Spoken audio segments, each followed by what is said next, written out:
maybe OpenAI is the first company really run by AI. So we might have more robots than actual people in certain places. Than certain ethnics, yes. I'm setting the rules. I'm saying democracy means you agree with me. That's it. Yeah. If you agree with someone else, then no, it's not democracy. Who has the right to define what is misinformation and what is not? Nelson Mandela have stayed as a terrorist in the eyes of the world for 20 years and then got Nobel Prize after that. So All right. We're back on the TrickCast, fresh episode with the newest, latest tech news, geopolitics, and all about the business world, what's happening this week. So we got Amir Abdelazim in the house, myself, Alex as well. As always, we cover what is breaking, what is exciting in the world of tech, business, politics, and everything that affects businesses in general. So those who are not the followers of the show, make sure to go subscribe on Spotify, Apple, YouTube. We got some amazing recent episodes with Elon Musk, Jensen Huang, NVIDIA, Tesla, robots, military VR, all kinds of interesting stuff. But today we got some, let's say, more future thinking topics. Amir, is that right? So how do you feel about today's conversation? What are you looking forward to the most? it's good to see you, Likewise. Alex. Hello, TrickCasters. Let's call you TrickCasters from now on. You earned it. So I think again, eventful week. The world is like on a race in high tech. So I don't know. Where do you want to start? I'm gonna keep the two good stories till the end. Yeah, so maybe a couple quick news. We can go through Elon and the deal that we discussed in previous episodes, where basically he wanted to get a $1 trillion paycheck in exchange if he hit certain targets for Tesla. And what's quite interesting, obviously that got approved, Amir, since last time we spoke. So if he hits all those targets, he will be getting a pretty big payday. How did you feel about it overall? And what were your thoughts on the deal going through? I think he earned it. I didn't have a doubt that he will not get it. I don't think, as we discussed last episode, I don't think Tesla has an option. So they say no, they lose everything. They say yes, they give $1 trillion. But yeah, happy for him. I think he's gonna be the first trillionaire in history. Or what do you think? Can anyone beat him to it? Well, let's see. It's a lot of other AI companies popping up. So let's see. But one thing I thought was interesting that, first of all, the board meetings they have, his whole concept is most of them are a snooze fest, and he wanted to make it exciting. And they kind of revealed some of the news about Grok, about Tesla, about Optimus, their humanoid robots. They have some pretty ambitious plans. If I'm not mistaken, they're planning to produce 1 million of them next year. And that's Elon's pretty much biggest bet, that Optimus, that robotics are going to be the way forward. It's gonna, even do things like one of those human robots potentially will be able to do very advanced surgery that you would have normally a doctor that's trained for 15, 20 years to do. So one cool thing is that it democratizes a lot of services that normally need to be in a first world country. You need to have money, you need to have private insurance. Whereas over time, the cost of technology brings everything down in terms of costs. So we might see humanoid robots all over third world countries replacing doctors where there are no doctors. So I thought that was super cool. It is super cool. Funny enough, when you're saying this, and also on the topic that we're going to talk about it later, about Neo today, 2022, I was running a series of presentations about how the world looks in 2030. And one of the statistics we mentioned there, that by 2030, there will be 20 million robots and butlers walking between us. And by 2200, I don't remember, like something like 120 years, we might start seeing that the population of robotics actually is growing to a point that is on par with some of the ethnics of the existing population. Actually. So we might have more robots than actual people in certain places. Than certain ethnics, yes. Right. Very interesting. It's happening. It's 7 habits of the highly effective people. Had the second habit is start by the end of mind. Start with the end in mind, right? Kind of have the mission, the end goal as a motivator. Yeah. Yeah. It feels like whenever we say that the end of mind is something, it's not very true, actually. When you put that the end of mind is something, it happens. So it's happening. So yeah, excited to see that. And in other news, we got OpenAI, who, as we talked about several times before, did a sneaky switcheroo. They started as a nonprofit and now they became for profit. And now all of a sudden they're going to be IPOing at 1 trillion valuation in 2027. So that's major news. What are your thoughts on this particular story, Amir? We were right about the 18 months, at least. So we said it's gonna take 18 months to go from half a trillion to 1 trillion. It deserves the 1 trillion. I would say that. I think it's the fastest growing company. I like what they're doing in terms of management of the company. I might not be happy with the having all the power in one hand and changing the route, like changing the promise midway, but looking at it pragmatically, it's a company that is releasing almost new features every week and actually progressing with new models literally every month. And almost whatever you start thinking about that actually an engine or an AI can start helping you, their team is working. I would be interested to one day have a conversation about how they're running the show inside. It's very interesting. How is the speed of progress and features? I would say undoubtedly I haven't seen a company of this size releasing products and features with that rate, to the point that it's very hard to cope in reality. Well, don't you think they have, first of all, quite a bit of a buffer? We see this with other technology companies. They will usually have products, 1 or 2 generations ahead of what they're actually releasing ahead of time. That's one thing. I think also when you have a product like LLMs with like large language models, which is for non-technical users, how you basically talk to your AI, to ChatGPT. I think there's also a lot of verticals where they probably have the infrastructure and workflows mostly ready. So I don't think it takes a massive leap to add some new verticals or some new features, right? It's like a marginal, maybe incremental increase of work to like maybe an existing workflow, an existing logic. So I don't know, maybe I'm a little bit naive in that sense, but I see a lot of other AI companies like Manus AI, for example, like Perplexity, rolling out new stuff all the time, even like applications that are replacing the browser completely, that you can automate it and let it do tasks on your behalf in the background. So I think there's a lot of innovations in other areas that um, it's cool, a lot of features, but I don't think it's something like a big breakthrough from one version to another. I think that we might get surprised that what is running OpenAI is actually ChatGPT, not the opposite. If I am Sam Altman and I live my mission, the person running my company will be my engine. So I will be putting my roadmaps with ChatGPT, discussing with my LLM models, let it run the roadmap, and if critical mass of 10 to 15% of my team completely running the company, including the roadmap and the strategy and the release of features done by my LLM, then I will be faster than anyone else. And maybe OpenAI is the first company really run by AI. Hmm. So I guess in practice, what that would look like potentially is we have all these data, we have all these search terms that the users are prompting our ChatGPT with. We can theoretically see what people actually want without having to interview them for features. We can see what they're asking. We can even ask your internal kind of model to create a set of features based on that, and actually start developing those features and even test those features. And maybe you have the product managers, product owners, and the dev teams testing everything end to end, integrating, checking, and all of that. So, is I, that how you I see that is happening? yeah, I'll be asking the engine in the morning, what are the biggest 5 features that my users has asked about in the last 1 month? And then I will get the Mm. answer and I will say, can you do them? And they will say, yeah, probably. Yes. Okay, let's start doing them. And then, okay, give me 2 hours. I'll give you the new feature. Okay, that's interesting. Now, let's take as an example what this morning I was using Manus. I'm not sure if you know Manus AI, but you buy a bunch of credits and it actually does tasks for you, which I think it works quite well.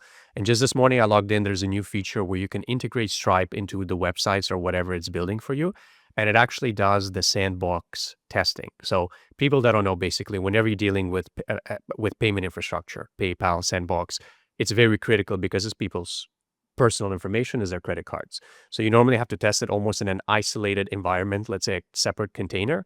And when everything works, you cannot hack it, then you would deploy it. So very tricky. It's kind of a high detail, high security work that you have to do, right? And now they have these agentic features in AIs building this. So That's kind of a unique feature that I don't think ChatGPT can build in isolation on its own and ship a ready product basically to the team. They still have to be partnerships. There still have to be, meetings. I don't know if that's something that it can do completely But first from of scratch. all, I think one of the biggest problems and challenges in the market, and I guess that's what's given OpenAI edge. Because you and me cannot ask the ChatGPT what was the users, Right. what our users have done for our network, right? Like it's not gonna be the case.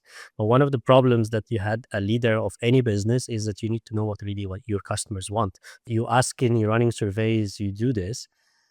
In the case of OpenAI and ChatGPT, I think I can only ask the engine. I will have a super admin access, and I will say, okay, what was the top features people asked it for? In that scenario, it will actually simply someone somewhere ask it, can the OpenAI, can ChatGPT does for me this integration, this, like Manos, then ChatGPT will look Manos, or I will have alerts on my when the words of my competitors or my competitor Mhm. features is mentioned, so it will pop up into my machine every morning. And then, come on, having an integration nowadays, I'll pick up the phone call and say, finally, have a human contact and say, hey, I'm Sam Altman. Let's work something out, or I will buy you. I just put Interesting. 1 billion. So, like, Interesting. Just another brief EU democracy shield. So, Amir, can you give us maybe a quick summary? What is the EU democracy shield, and what are your thoughts on it in general? What do you think? it's an announcement that the EU Commission announced it yesterday, among of a very good list of actually other announcements, to be honest. But the most predominant there is allocating $1 trillion a budget, a €1 trillion budget from, sorry, trillion now became the new coin. So it's fine. Guys, if you don't talk trillions, don't talk to us. Sorry. Like, we're not going to do that anymore. Right. So, trillion euro budget from 2028 till 2035 for creating a democratic shield for EU.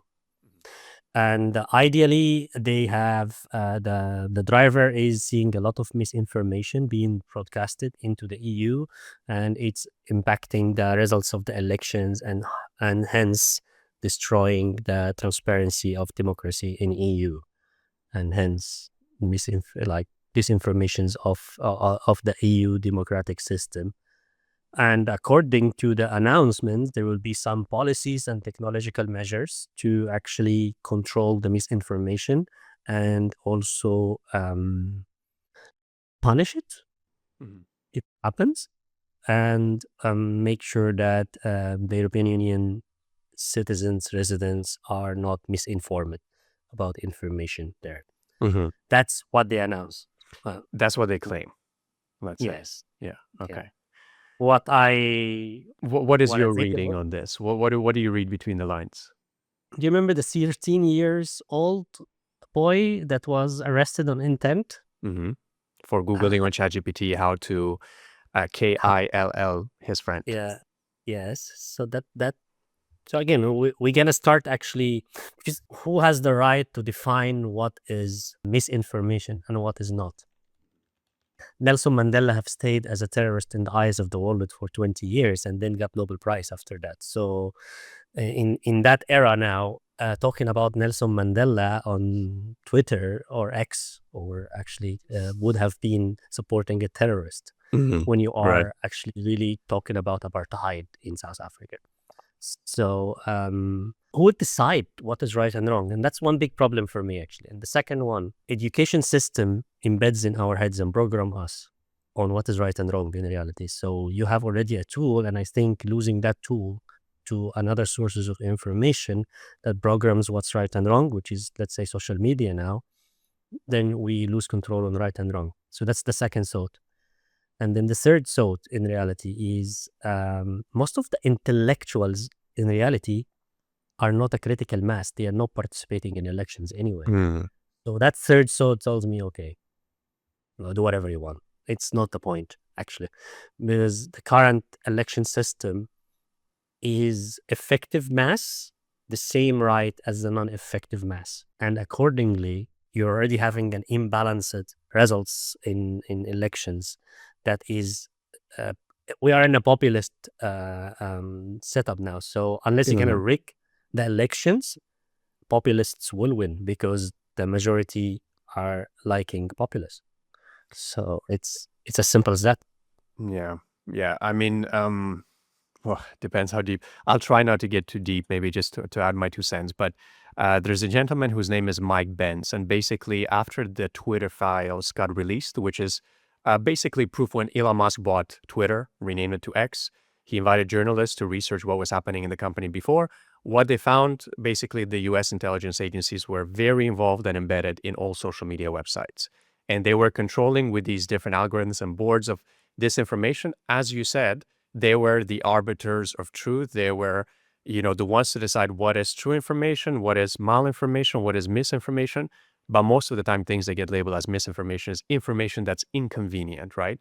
And malinformation, I think they even labeled it as true information, but which they think is not in the interest of the public, of the public, right? So I agree with you 100%. I don't think somebody sitting in Brussels should be the arbiter of truth. Yeah, that's absolutely ridiculous.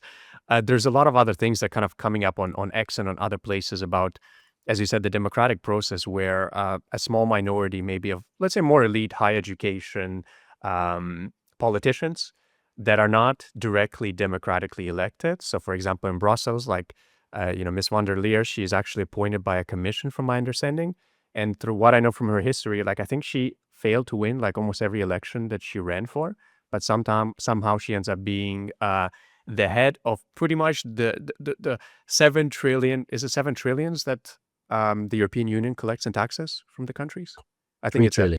Oh, sorry. Okay. So, but it's in the trillions in terms of a piggy bank, right? So now we just voted ourselves an extra trillion to prevent our people who didn't actually democratically elect us from choosing information that we don't want them to see.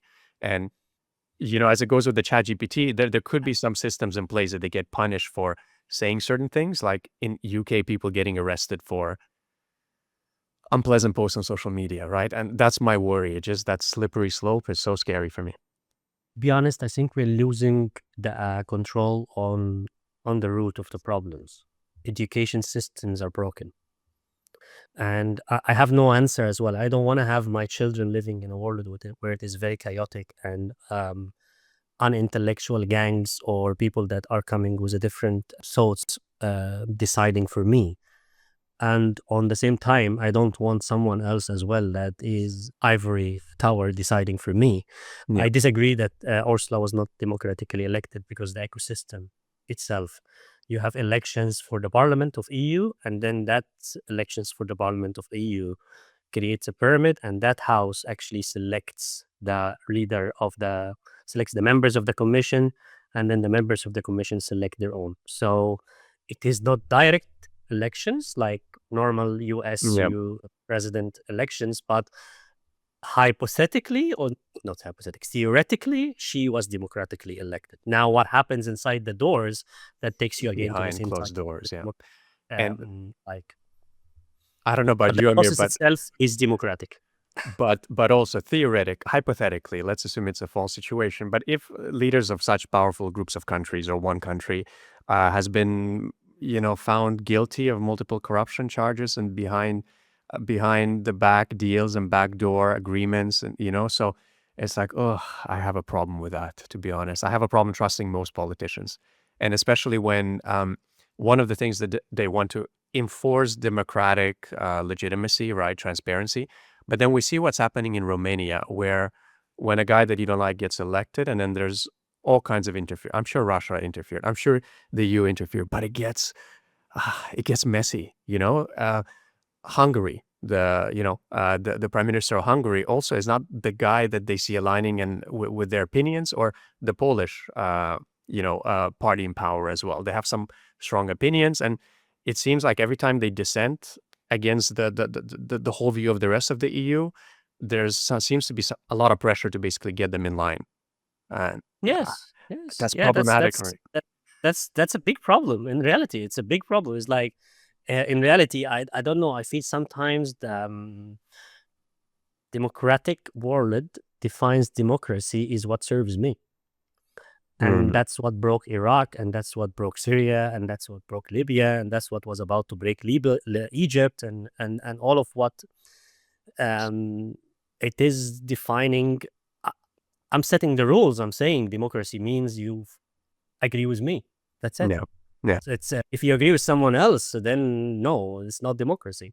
But I don't know what's the answer, because I prefer Mm. order on chaos. I think this is maybe me, because the answer as well is not opening the full door where actually a misinformation campaign comes from Russia, actually gives the Yeah. people Bought farms and words everything. Yep. there, and then suddenly we find a communist Europe ruling the world.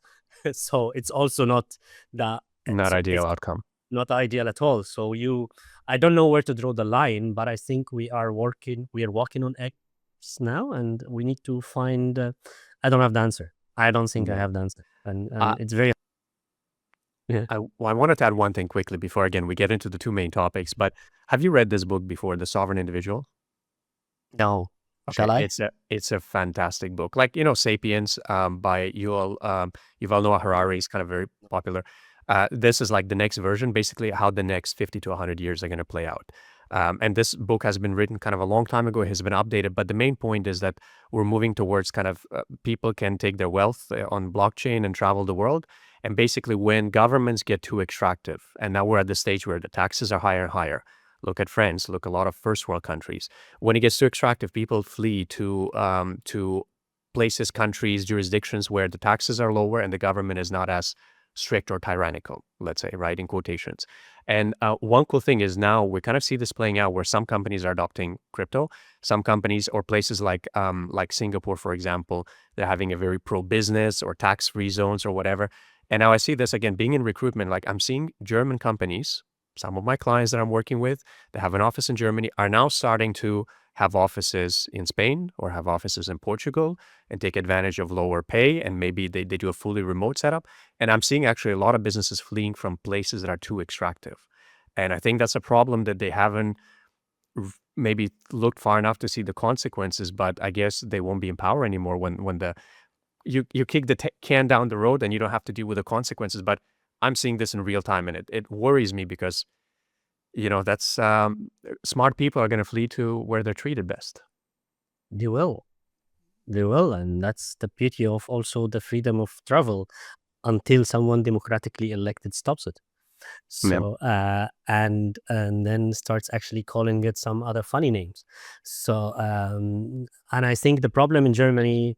Sorry, we're gonna branch out here. I think the problem in Germany is not the taxes actually. When you're setting up a company, the problem in Germany is lack of talent. And that's where actually the problem happens. And because of there's lack of talent, because it's fine if my company will grow the way I want, and I have talent with the right work ethics, then I should be able to make up enough money to pay taxes to serve the community.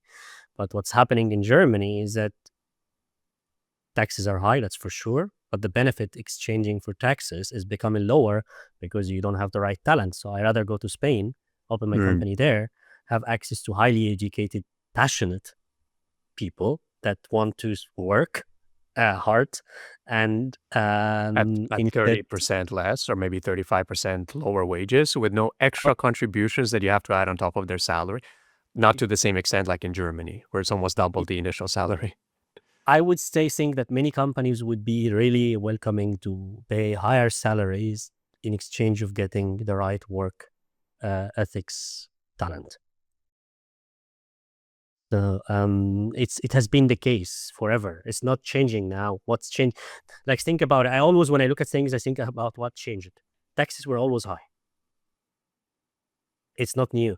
What changed it is the value for those taxes decreased. Right, I see. And And what are you getting for it? Yeah. exactly. Mm. So and this is where something I hope the collective society of Germany starts fixing it by looking at the problem, not looking at distractions, and trying to fix this problem itself, that we need to improve the work ethics in Germany. Hmm. Well, speaking of workers, I think that's going to be a good shift into the first major topic for our conversation today. Ain't this cute? Yeah. Well, I hope that one day I don't get a human rights group called Robot Rights Group. Yeah. That It's going to would be here. Like in 5 years, we're going to talk about it on the podcast. Work-life balance, please. Hopefully no one comes out and later decides to use these robots and to demolish humans, and then later have a Nobel Prize for that. The robot Nobel Prize, because oops, we did a mistake. Yeah, yeah. Robots should take dangerous, dirty, and draining tasks so humans can focus on the higher work. If you take someone's money, which is a very interesting rule. Always pay them back. Yes, don't take money of VCs. Hey, TriCasters. All this will be in the second part of our favorite podcast next Thursday. Or maybe you're already from the future? Then enjoy.